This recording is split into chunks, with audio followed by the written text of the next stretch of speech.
There we go. That's kind of a new thing, telling me the meeting is being recorded. So my name is Matt Wheeler, and I am a therapist in Mesa, Arizona. I work at Family Strategies Counseling Center, and I am a certified sex addiction therapist, but I've also done a lot of training with emotionally focused couples therapy. And I love attachment work, and I love working with couples. And I find a lot of joy in helping couples work through the difficulties of betrayal trauma. Years ago, I had the opportunity to read Rob's book on Prodependence, and it fits so nicely into the attachment work that I've already been studying for so long. That when I was asked to do like a couples Prodependence webinar, I was super excited. And so that's kind of the birthplace of this. And so what we're going to talk about today is couples and how it relates to prodependence. And I usually start off by doing like a little educational piece, and then we dive right into your questions. And I've done a lot around boundaries and needs. I think I might take a slightly different approach. Originally, Scott and I had talked about doing a webinar today specifically on disclosure. And Scott actually told me he wanted me to wait. And so, because he's not available today. So Tammy and I are going to dive into some other fun stuff. Obviously, we'll go wherever your questions want to go, and we'll just see what happens. So speaking of questions, and it can be on the topic that we're going to talk about, or anything related to couples and sex addiction and betrayal trauma and all of those things. So in the Q&A at the bottom of your screen, if you type your questions in there, it helps me be sort of organized. But yes, I love that you're talking from a prodependent lens. I hear too often from partners in particular who are struggling because they've gone to a couples therapist and they're trying to fix the relationship, and they're getting blamed for, the other person's acting out behavior, or they're part of the problem. They, if only they would, whatever. And Right. it's so not fair, and it doesn't help the relationship heal. So I love that you're looking at how do you do couples work? How do you help a couple with a prodependent lens? Absolutely. So you want me to dive into? Okay, so I've been thinking about today what best to share, and I've talked very similarly before about this when I've talked about things such as gracious assumptions, and occasionally I'll run into a situation where a client will ask me, what if my spouse can't ever change their attachment style? What if they can't ever transition from, let's say, a dismissive attachment style or an anxious attachment style? And what do I do? And I will tell them, well, you're never trapped. You always have choices. In fact, I occasionally will talk to somebody and say, hey, I want you to consider you might be coming from a bit of a victim or a martyr place. And I have to be careful how I say that, because that can be really painful, potentially even offensive for a person to hear. But I want them to consider that just because we have been victimized doesn't mean we need to stay in a victim mindset, right? In the act of being victimized, oftentimes we are literally trapped, and we are in a relationship or in the middle of an action that we cannot choose to get out of. But we don't necessarily have to mentally stay in that mindset. And if we recognize that we always have choices, even if we choose not to act, we are still making a choice. And so I want to encourage everyone to consider your various choices that you have in your relationship. So if you're married to somebody who has maybe reached a certain place in their recovery work, and this is much of the progression that they're able to have, you have to ask yourself if they don't progress much beyond this, or their progression is incredibly slow. Sometimes that happens. They are just a really, really slow mover, but they're making slow progress over a long period of time. You have to ask yourself as a partner, do I stay in this? can I accept that this is the relationship that I'm going to potentially have for the rest of my life? And that's nobody can make that choice except you. It's really important that you discover for yourself what you can handle and what you can be a part of. So one of the things I think is important, the thing I really wanted to talk about, was learning with each attachment style, what is the way that that person is reaching for you? And I've talked a bit about how sometimes, let's say you have a partner where things are very stressful and they don't talk. And if you ask them, how come you're not talking? Well, I don't want to make things worse, right? I don't want to add more stress. Now, not realizing that their lack of talking actually creates more stress, right? Their lack of involvement creates more intensity, more stress. And so if we are able in those moments, either that person is able to say, hey, I'm not saying anything because I don't want to make it worse, and so I'm just going to be silent. Well, if they're able to say that, hallelujah, that's beautiful. Because what they're trying to say is, I care so much about you and us that I don't want to make life worse for us. If we are able to say, hey, I noticed that you aren't saying anything, usually that has meant that you are trying to show up for me. I don't know if you could hear that noise. That that noise. I have a child with Tourette's who has coprolalia, and that means the loud noises or offensive statements. And so that's recently developed. Oh. And I just thought it was an exuberant neighbor. So I'm sorry. That to me no apology necessary. That was, yeah. He has a really good attitude about it, actually. But it's been an interesting journey. Okay, so if we learn to recognize the attachment style as being their way of showing up in the relationship, it can allow us to be much more patient over a long period of time and also feel love from them. If I recognize that they're going quiet because that's one way that they show love, I can accept that as a bid, as a love offering, if that makes sense. Now, it may not be exactly what I need, and I may ask them if they can show more, which is great, but it doesn't have to be this negative experience. And we can also just understand that this may be the way it is in the relationship. It helps us to have more compassion. Now, again, we have choices. We don't have to stay if the relationship isn't right for us, but I thought it was a great thing to explore. Well, so I'm in recovery. So I go, the addict can always go, I'm going to keep, this is good. I'm going to keep using this. Oh, I don't want to hurt our relationship, so I don't want to tell you more. Like, so how do we navigate this is really truthful and this is a good thing versus this is another excuse to shut me down? Right. How do we navigate something that might be manipulation? And the tough part is that honestly, in as somebody's growing in their recovery, that's not always easy. And I think the best thing for us to do is to look at like the overall big picture. What am I seeing overall? Am I seeing progress? Am I seeing attempts? Am I seeing honesty and integrity, right? And if I'm seeing that, then I'm able to say, okay, I can accept that this might be your attachment style in this way. But I think it's a great question, and I think we have to at some point say, I have to choose to trust this, because what other option do I have? And so if I look at the overall big picture and I see connection and progress in other areas, then it's a little bit easier to accept that.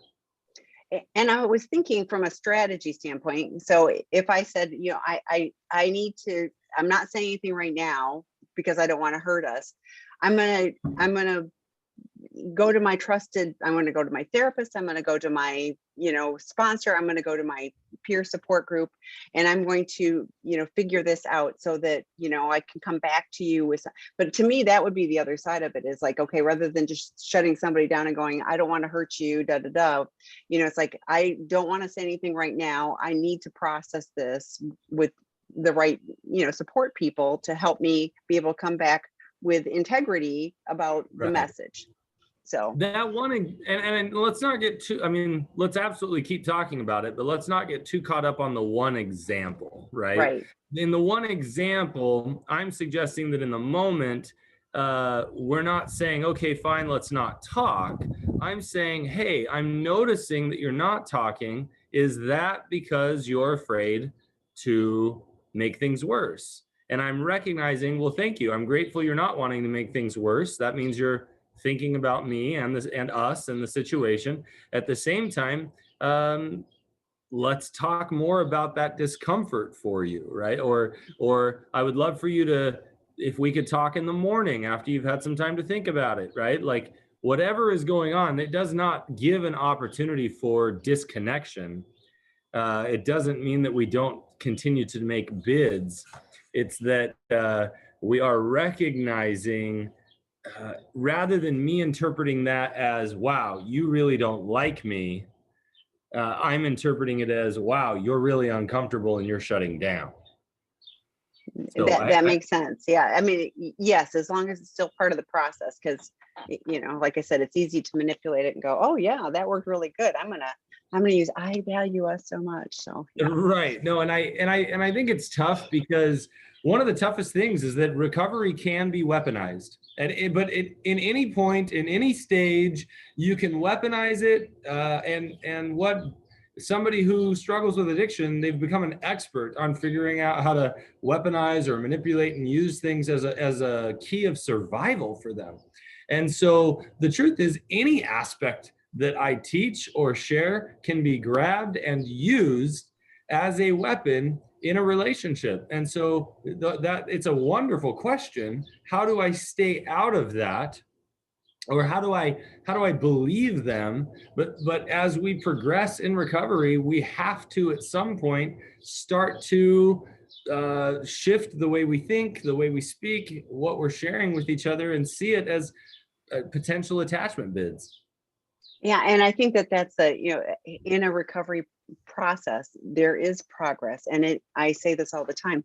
It isn't what the person is saying, it's what what you're seeing, the actions you're seeing. And if you're seeing that they're really trying and they're making progress, they're being more trustworthy, they're showing up more, I think then it also validates, okay, this feels intentional and real to me rather than manipulative and another way to to keep me at distance. So we have a question. My husband, the betrayed partner, has been encouraging me to be transparent, share my struggles, and share thoughts and feelings about sex.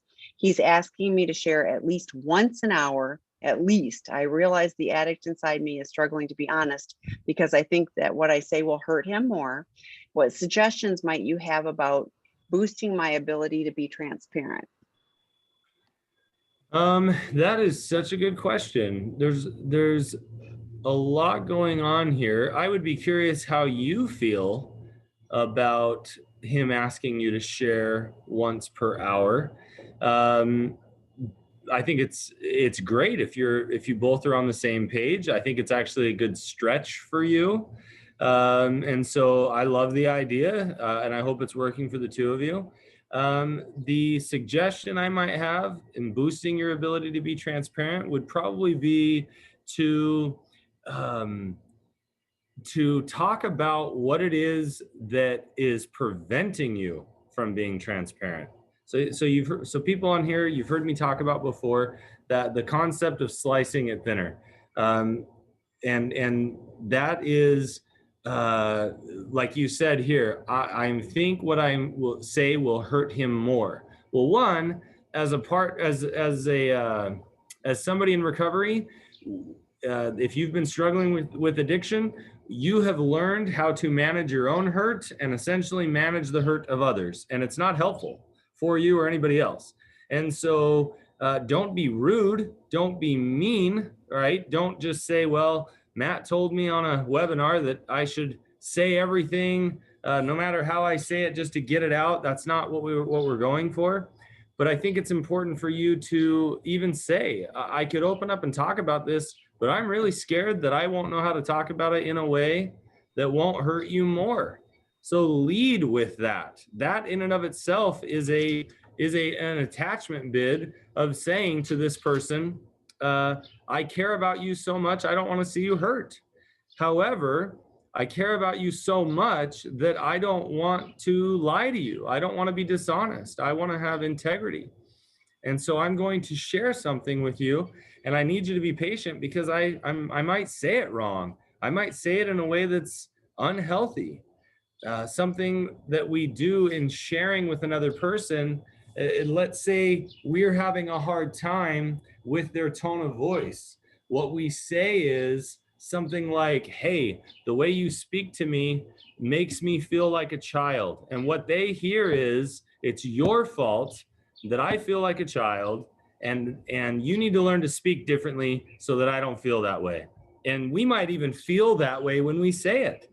But if you can learn to be more accountable and learn to say, hey, I'm struggling, because when I hear you speaking, okay, notice how I'm owning that. When I hear you speak, I'm struggling to stay out of the child role. So now I'm owning that I'm in the child role. And so be patient with me, because I'd like to talk to you and see if I can stay in a peer role or a peer position.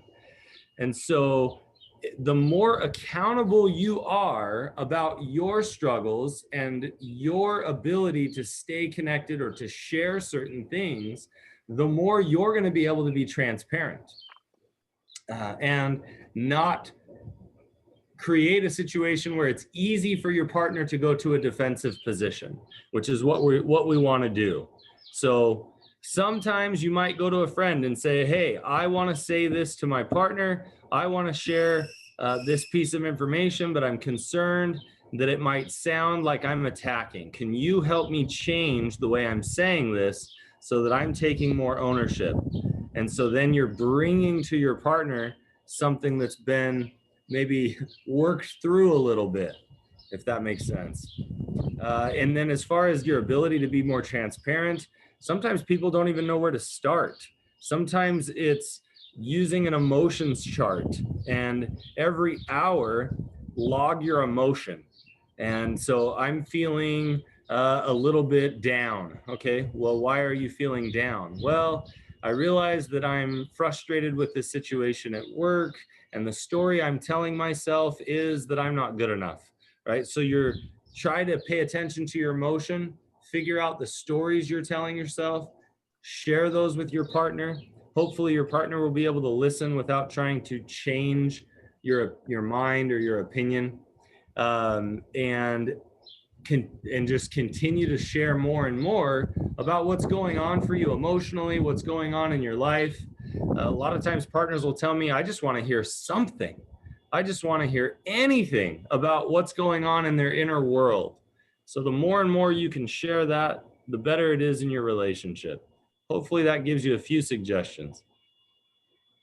So, and I have a couple of well, one practical thing. I thought, oh my gosh, if somebody was like, I know how I would react, and I'm not saying it's right, but for me, if somebody was coming at every hour, going, what are you thinking? What are you thinking? Like, I would be overwhelmed. That would be exactly where I'd be at.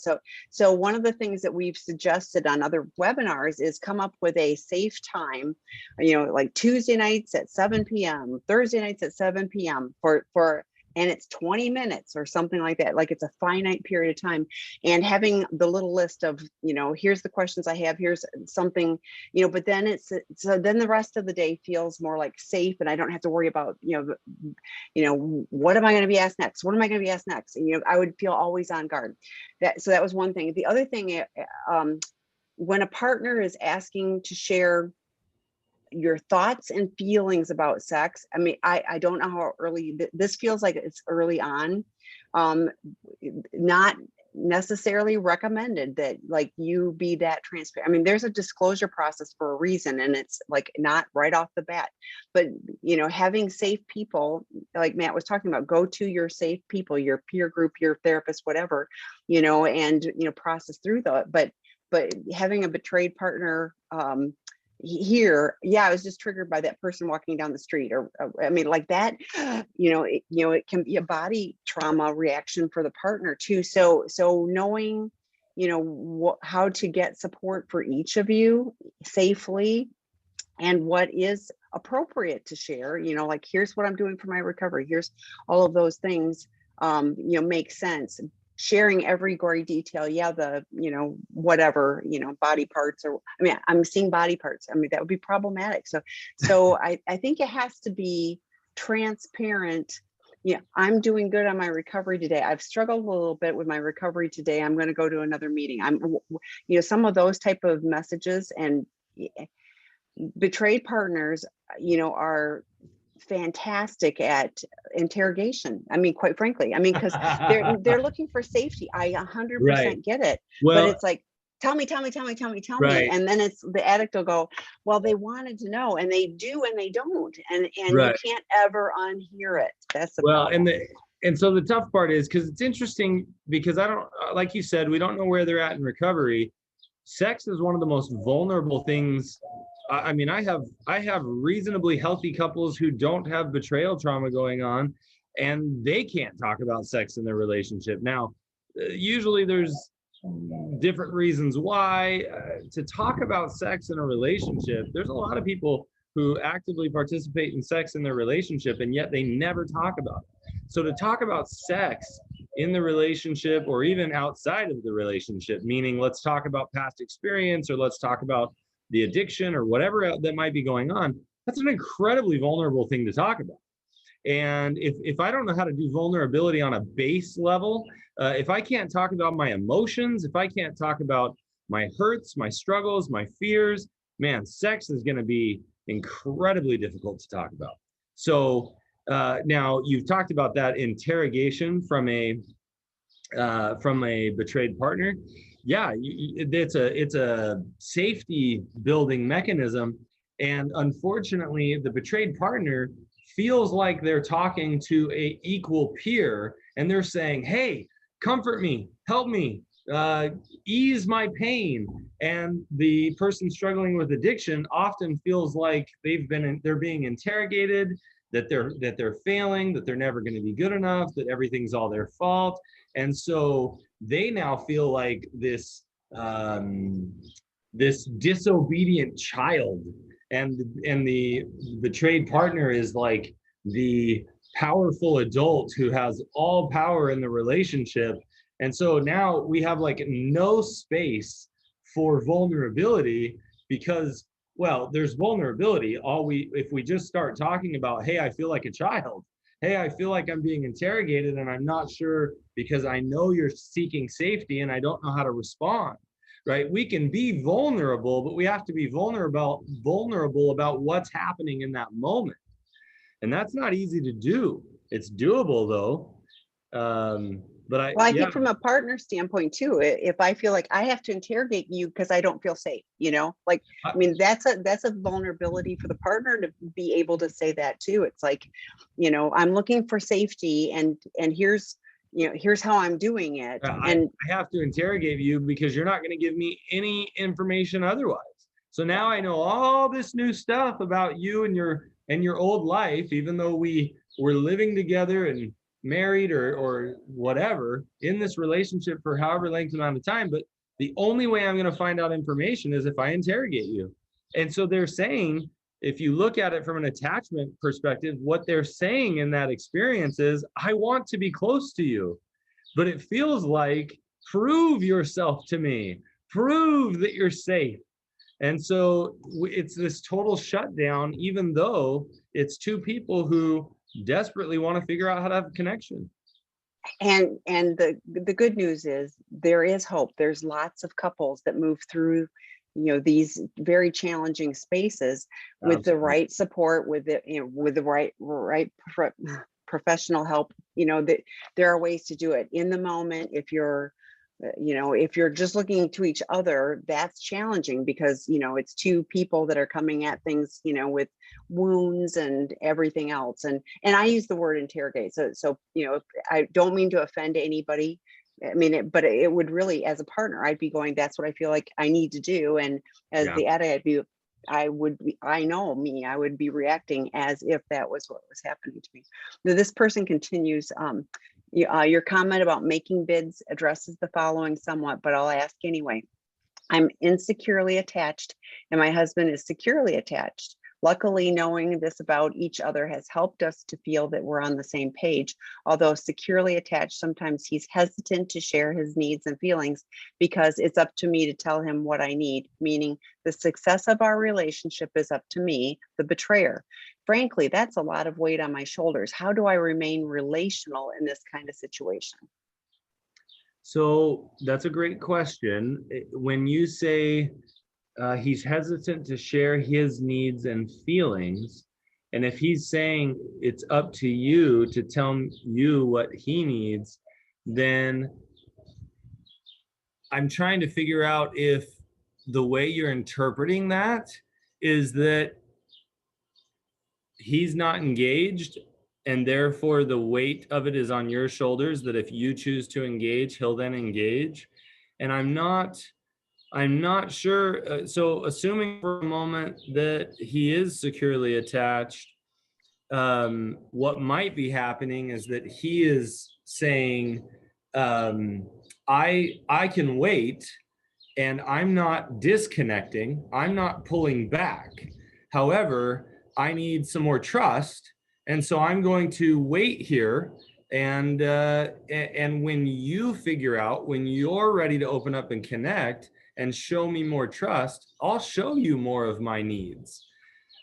What that leaves you feeling like, if you are insecure, as you state that you are, let's say anxiously attached is what you said insecurely attached, but let's say for a moment you feel anxiously attached, then what likely would be happening is that you're feeling that lack of him moving in as a sign that he's actually pulling away, because he's not moving in like he used to, because he's waiting for trust to be established. So you might want to clarify with him, are you basically telling me you're staying put, that you're not leaving, but you also are going to wait and see how I do before you increase your vulnerability and your trust in the relationship? Most likely, if, like I said, based on the parameters that you gave me, that's more of what is likely happening. So that would mean the weight isn't on your shoulders. I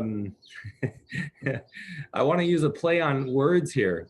The weight, W-A-I-T, Good. is on your shoulders, meaning as you figure it out, he's waiting, and you are, it's in a way, as you learn that, you're going to shorten that wait for your partner, if that makes sense.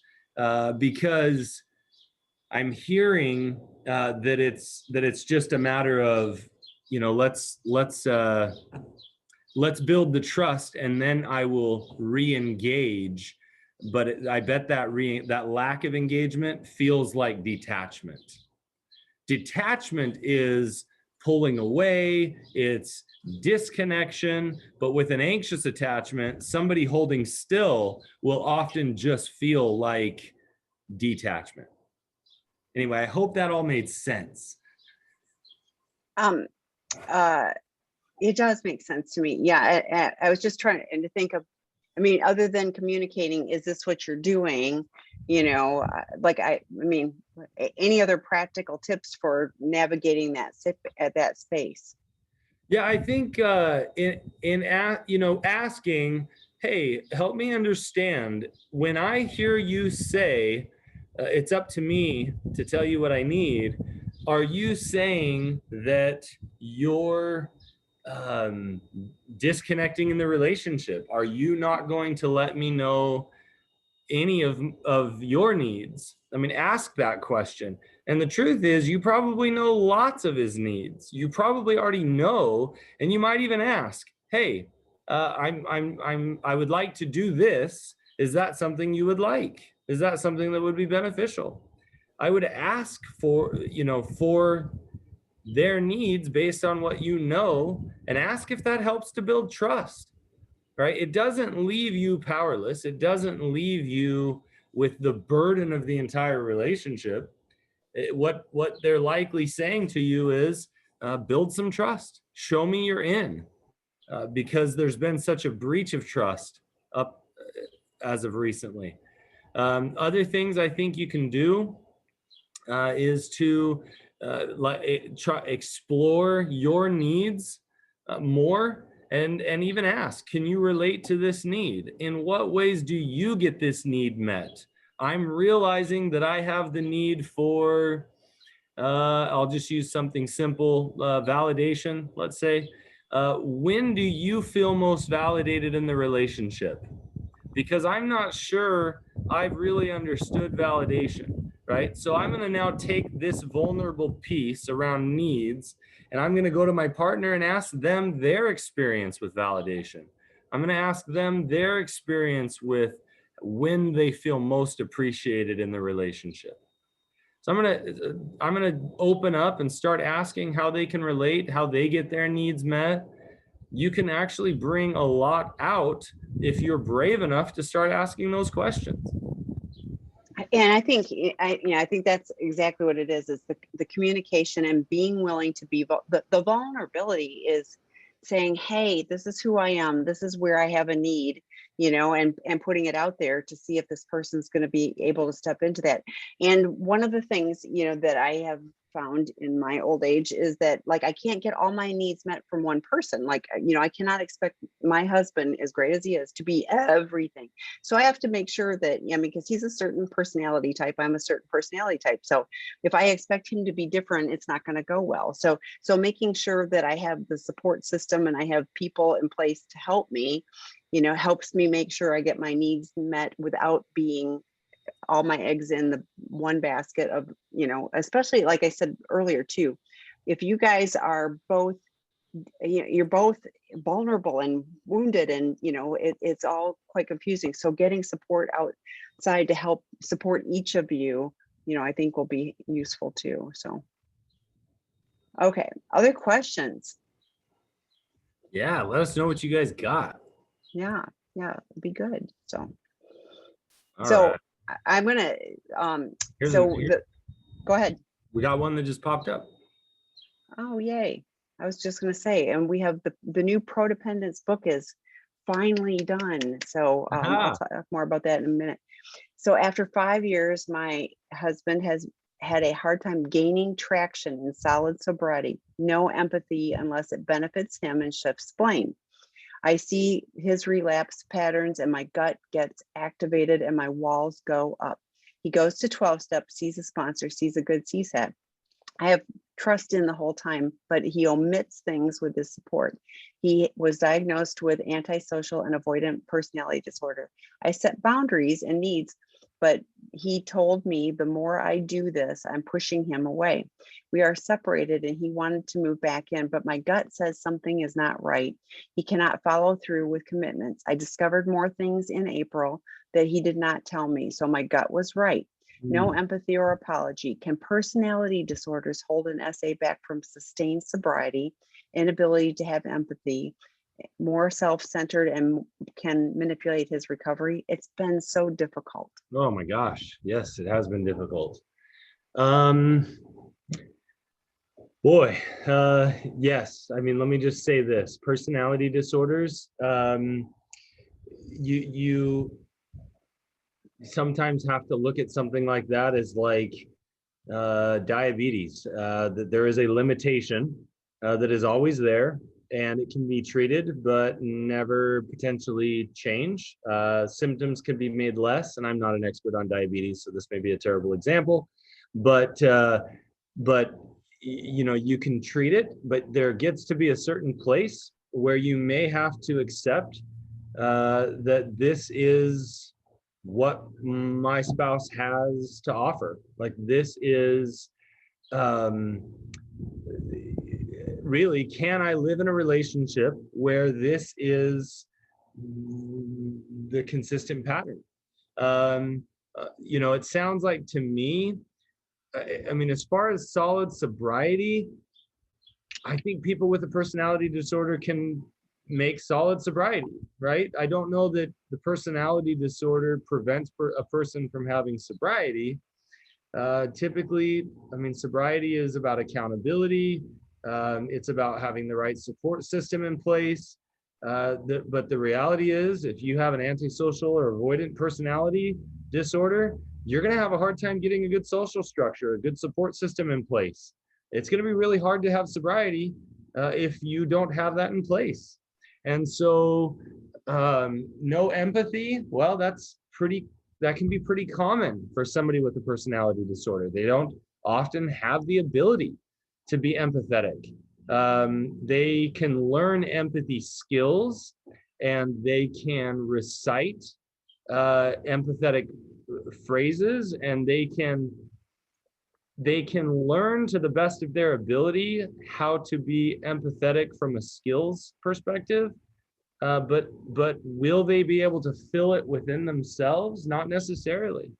Now, it's interesting. My daughter, who is a teenager, likes to talk to me about things like sociopathy, and and I think this current statistics is like 1 in 25 people are sociopathic, but that doesn't mean that they're bad people. It just means that they don't feel that empathy. It doesn't mean that they're psychopathic. They just don't have that ability to empathize. Not without, from a skills-based perspective, if that makes sense, where they can develop the skill, but within themselves they're not feeling it. So yes, personality disorders are a unique experience in the recovery process. Sometimes addiction recovery, when somebody is working through that process, they have a lot of personality disorder traits. And as they improve in recovery, a lot of those traits can diminish. Some of them don't, and they have a true personality disorder. People ask me, what do I do? And really, it's, can you love and be in a relationship with somebody who experiences a personality disorder? And that's a tough place to be, especially if you've done 5 years of recovery work. Something that can help sometimes is having a regular polygraph. A regular polygraph helps keep honesty going. I used to not be as big of a fan of polygraphs, and now I think they're fantastic. They can be a great tool as long as you have a good polygrapher. There are I recently had an experience where a polygrapher wasn't very good, and so look at the reviews and get a trusted referral from a clinician that you trust. So, but ultimately, it may just come down to you having to decide, can I work within a relationship that has this type of a difficulty? And to me, I was like, trust your gut. Your gut told you. Like, Yeah. to me, the gut is better than the polygrapher, because your gut is telling you what you need, and you're going like, this is not okay. And I thought the empathy and apology, I actually picked up on that, because like the empathy, not so much with the, antisocial and avoidant, but an apology, like Matt was saying, it may sound really rote, like, I'm really sorry I hurt you, and like with nothing really behind it, but but that would at least be something. And if you knew that was the best he could do, that would be different than just nothing. So, Right. But I know how difficult this is, but man, I hear you coming to your decisions and conclusions about what is going to work for you. The how difficult this is, and that he cannot follow through on commitments. I mean, some of those things are not following through on commitments. That to me doesn't have anything to do with being, antisocial or avoidant. That's lack of recovery which, that's that might be avoidant, right? I mean, Mm. it's interesting because not following through on commitments, a lot of times, well, I remember growing up, I heard the word lazy frequently. It was high in the vocabulary, and I think growing up, I was a pretty avoidant individual, right? Like, what kids aren't wanting to avoid chores or homework? I mean, some kids don't, but that wasn't me, right?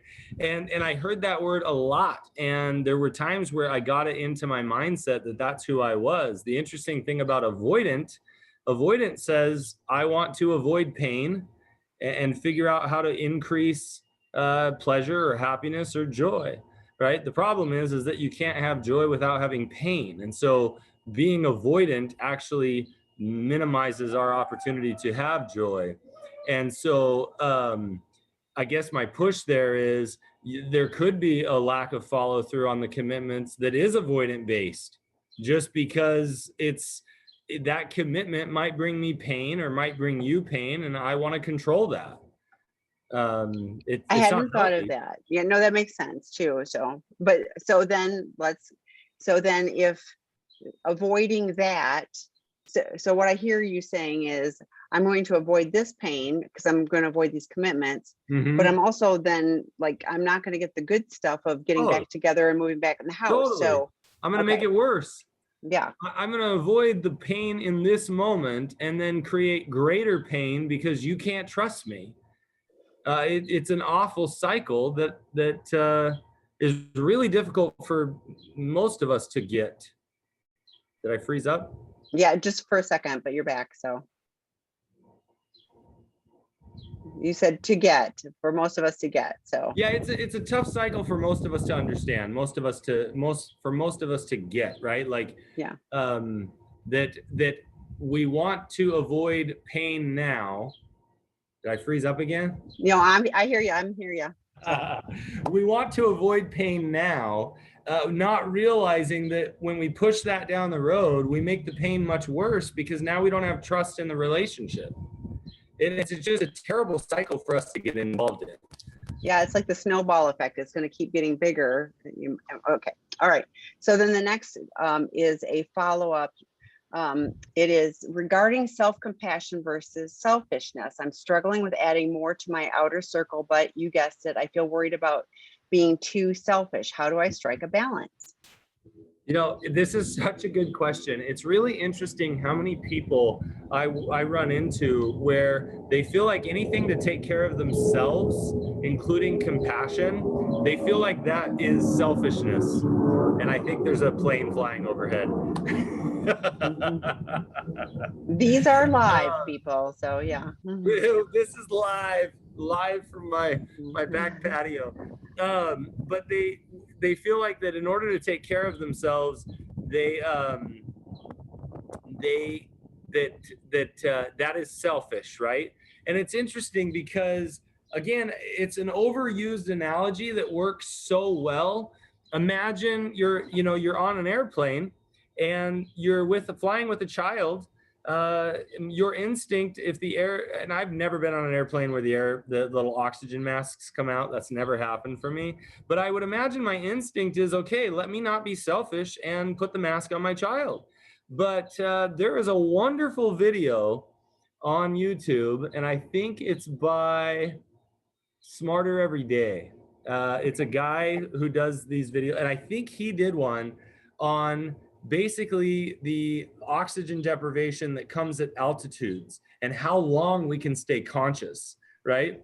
And so we think, oh, how selfish, you put the mask on yourself first instead of putting it on your child. But the truth is, if you have your mask on, no matter what altitude you are at, you're the adult, right? Meaning you're the one who then can breathe. And if your child's freaking out because it's scary and the cabin's lost pressure, you can hold that mask on their face and save their life, if that makes sense. And so what is selfish about that? Nothing, right? It's understanding priorities, that I cannot give to somebody else if my tank is empty. And so it's a very tough thing to try and work through. But adding to your outer circle is the only way you're going to learn to be vulnerable, that you're going to learn to have connection and have the foundation to where in your own recovery work, you can reach to your partner, whether they're struggling with addiction or you're the one struggling with addiction. In fact, oftentimes I see people struggling with addiction because they've tried to be so selfless in their lives, they don't want to count on anybody, and so then they feel so depleted that they try and use an addiction to fill themselves up, and it's chaos. So getting out of that mindset that I'm being selfish for filling up my tank. Well, if you pull your car over because I've ran out of gas, and I ask, hey, can I borrow gas? I don't know how you do that, one tank to another, but Siphon, no good. right. And you're like, oh no, I wanted to take care of everybody else first, so I didn't fill up my tank. I'm gonna be like, well, thanks, you're worthless to me. Mhm. Maybe we can sit here together for somebody else who filled up their own tank. Like, I don't know if that makes sense. It's really It does. But can there, like, I'm wondering, like, there can be lots of things in your outer circle. Can it be going for a walk outside, and could your partner go with you? I mean, is right. there, are there some things, pre-COVID, my husband and I did dance lessons that filled my tank, but that was good for the two of us too, so it doesn't have to be, in my outer circle, it's all, I'm reading One my or the 12 other. step. Yeah. I think that's absolutely true. If you were to create a matrix of all the members of my family and what things we can do together that fills everybody's tanks, it gets small because not everybody in the family loves to do the same things or gets filled by the same activities. But it's important that taking care of ourselves, oftentimes we can invite other people to go with us, and they can get some of their needs met, even if it doesn't meet them as fully as our own needs do. Yes, and the outer circle isn't just specifically recovery things, that all check off the boxes of like Right. 12 step and so it's the things that, that hiking is really good for me. I mentioned earlier, I went paddleboarding yesterday. I come back in a way better place. Oh There's yeah. something about that is far more zen to me than it's just, I'm sure my family's going, you should go. So Yeah. okay, next question. My wife and I just started therapy. I'm working with a CSAT therapist, and she is working with a CSAT specialized in trauma therapy. We are eventually going to join up and start couples therapy. There's an online course that will start couples work as well. Would jumping in on the online couples course help or hurt the couples work that we are currently doing with our respective CSAT therapists? We do all the therapy concurrently, or am I just dragging my feet in recovery? So this is a really good question, because there are times where I will tell my couples, let me work with you a little bit to figure out if you're ready for couples work. Sometimes I have people wanting to come in and their initial recovery work is couples work. And I have a lot of concern with that because most likely we need to split off and do a little bit of individual work, maybe even a lot of individual work before we can get to the couples work. Sometimes couples can start couples work concurrently, but it's generally, I think, understood that doing individual work and then moving into couples work tends to be most effective. But if it's, I mean, I hate to say it, if it's not making things worse and you can afford it, certainly give it a try. The only time I get a little bit nervous is like if I'm doing couples work and somebody says to me, I joined up for an online course and we're doing this online course together while they're doing couples work with me. I want to make sure that they aren't working with a modality that is different than what I'm working with. So I think it's important that if you have a couples therapist, to make sure that that course that you're looking at doing would fit in with the work that they're trying to get you to do. But I mean, as far as dragging your feet, I mean, it sounds like, I mean, you're asking a really good question. I think you can ask your therapist what they think, and see that if they feel like if you're ready, then give it a shot. But then give them feedback as you guys go. If it's too much, sometimes I'll have couples tell me, usually one member of the coupleship, typically the person struggling with addiction, will tell me, I'm overwhelmed. I'm doing 12-step one day. I'm doing individual therapy. I'm doing couples therapy. I'm doing a couples online group. I'm doing, they'll tell me all of these things they're doing. And I'm saying, whoa, slow down a little, because you have to have things that are part of your self-care and part of your recovery routine that are normal life stuff. Now, don't use that as an excuse to back away, because you don't want to underrate. You don't want to prevent your self-growth that you could be making, but start talking about it if it's feeling overwhelming and why it's feeling overwhelming. Discuss as a partner or with your partner, discuss with your therapist what you're looking at cutting back.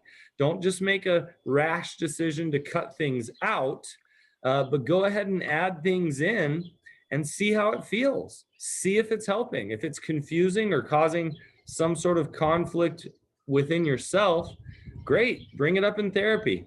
Bring it up with your partner. Make a plan together. So I actually think it sounds great. I would give it a shot based on what you're talking about. And but just after you've discussed it with all parties involved, both therapists and with your partner, and give it a shot. And I think what Matt was talking about is really important to, there are lots of different things. It's like, for example, we have our couples healing from betrayal workshop that starts next week, June 17th. We won't offer it again until October. So there's a timing thing, and you can pick. It's a 6-week course, 2 hours a night, but it's a workshop. It's practical information on grieving losses together, communication. I mean, the list is on seekingintegrity.com under the online workshops and lectures, but it's a practical workshop that is not therapy. So it's supplemental. It's the psychoeducational components. Like we have the men's sex and porn addiction 101 work groups. Those are not a replacement for therapy. Those are supplemental to therapy. It's an opportunity to go through the sex addiction 101 workbook with a facilitator. So it's the psychoeducation, meaning the lecture type information that you would get in a treatment program or something like that. But ours is specifically not therapy. It is not to conflict with what you're doing with your couples and individual therapy work. It's supplemental to that. Now, there are some that are like intensives, and you go for, whatever, and more designed to be, therapy. So I think being an informed consumer of what the couples work would be, and making sure, as Matt said, that it aligns with what your what your work is. Everything on ours is Prodependent, of course, but so I think as long as it is supplemental to what you're doing, so that your therapists have, I think what could happen in a couples workshop is, talking about communication skills, and you go, oh, we hadn't thought about that, and we struggle with this. Now take that back to your therapist and go, how do we navigate this and do this better? Great. That's a great way to approach it. So next question, betrayed partner here. I feel resentment at my sex addict husband's recovery.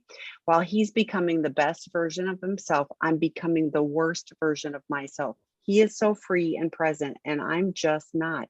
How do I communicate this without discouraging him? Such a good question. So first of all, as you ask that question, my first thought is, it's interesting because your question is, how do I communicate this without discouraging him? My thought is, what would be your intent in communicating that? Like, I think it's okay that you want to share it, but are you hoping that he changes something? I mean, what you've described is that he's actually doing recovery. He's healing. My push to you is, are you? because maybe you're feeling resentment that he's taking this opportunity to feel free and overcome. Let me give you an example. When disclosure first happens, it's like the most unjust thing, because the person disclosing feels free and feels so much better. And the person who's received it is now piled on with all the garbage and left to sort through it. And they're like, oh my gosh, I've never felt better. I mean, hypothetically, right? And you're sitting there, great, never felt worse. And it sounds to me like you might be stuck in that place where it just feels so unjust. It feels so wrong. And my encouragement to you is, I don't blame you. It feels terrible, and what has happened is terribly unjust. At the same time, what are you going to do? What are you going to do to push yourself? How do you figure out how to become the best version of yourself? How do you figure out how to become free and present for yourself? So I'm all about you communicating that. How do you take ownership for your recovery? Because it sounds like, again, I don't know. I mean, if he's somehow contributing to that feeling of struggle for you, if he's somehow blaming you, then certainly some things need to be communicated so that he can be more supportive of your progress. If, for instance, he was saying, look, there's no time for you to do your recovery, we need to focus on mine, I would say that would be very unhelpful and unhealthy of him. So I guess I don't have enough information. My hope would be is that you turn towards yourself and figure out how to get yourself, probably even asking other betrayed partners, how did they get past that? Get the support system that you need so that you're not isolated and alone in this, because I don't think what you're experiencing is out of the norm at all. I just think it's going to take some work for you to lean in and figure out how to be, for lack of a better way of saying it, accountable for your work, because from what you present, it sounds like he's doing it.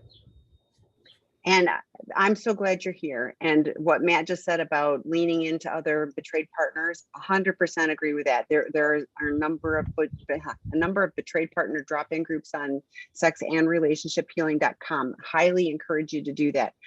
Of course, Dr. Rob has talked about your job for the first 12 months or whatever is to be angry, but it sounds like you're not loving that feeling, and I don't blame you. But I would go to, what are you going to do? What do you need? I would back it up. What do you need for self-care, for support? What do how can you, what grounds you? I suck at yoga and stuff. I went to a stretch class the other day and I was like, I have to start doing this because it was really good for me, even though I didn't like it. But I was like, that's part of my self-care. I'm committing to doing that, So Yeah. So it's like, mindfulness. I have an app on my phone. COVID was hard on me. I have 2 apps on my phone. I don't do anything in the morning before I, do my apps that are meditation things. Has really helped. I mean, I had to find things that would help me in the negative space I was in, because I wasn't liking who I was feeling like I was becoming, because I was like, I'm too social. It doesn't help. But so what's going to help you feel supported, feel like you have connections to people? Dr. Rob has talked about, somebody comes home with their 30-day chip and they're like, yay. And the partner's going, what the F, you've been cheating on me for 10 years. I'm not celebrating. I'm supposed to just celebrate that 30 days you've finally been truthful. So both of those are true, the addict deserves to get celebrated. Yeah, it's one of those, both of those. So how do you navigate that? That's called support from other people. Addicts get addict help, partners get partner help. That's how we navigate this. It's tough stuff. So, but Absolutely. Anyway. I'm proud of you guys for showing up. I love that. Love the questions. I'd love to answer even more with greater clarity next time. Meaning get more specific on those questions if I wasn't clear enough. And it sounds like disclosure's coming up. So yeah, at some probably in a point, couple weeks, we're going to at have some that. point, So Scott and I we're gonna jump into that. So but thank you guys. You're making it through. It's a tough process. it is. Thank you. Thanks, Matt. It was great to see you. And thank you all for showing up on a Friday afternoon. We're grateful for the questions and lots of other things on sexandrelationshiphealing.com. Please check it out. And those work groups are on seekingintegrity.com too. So Yeah. bye, everybody. Thank Bye. you.